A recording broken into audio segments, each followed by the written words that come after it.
Les deux parties ont souligné la nécessité pour les deux plus grandes économies du monde de communiquer et de s'éloigner de la mentalité à somme nulle. L'ambassadeur Chin a déclaré que la Chine avait fidèlement mis en œuvre la phase 1 de l'accord commercial sino-américain et que l'enquête américaine permise par la section 301 de l'accord sur le commerce et les guerres tarifaires se sont avérées être un échec. Il a exhorté le gouvernement américain à annuler les politiques déraisonnables contre les entreprises chinoises et à créer un bon environnement politique pour que les deux parties coopèrent. Concernant vos inquiétudes sur les incertitudes dans les relations entre la Chine et les États-Unis, ce que je peux offrir, c'est la certitude de la partie chinoise que l'économie chinoise est prometteuse. Le potentiel de son marché est énorme et son objectif d'ouverture ne se terminera pas. La Chine continuera d'accueillir les entreprises américaines qui veulent exporter sur le marché chinois.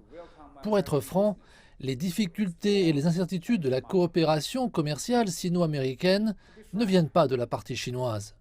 La Chine invite les entreprises américaines à continuer d'investir en Chine. Nous voulons faire encore plus affaire avec vous, mais le problème est le suivant. Comment pouvons-nous ne pas être autorisés à faire des affaires comme l'Europe?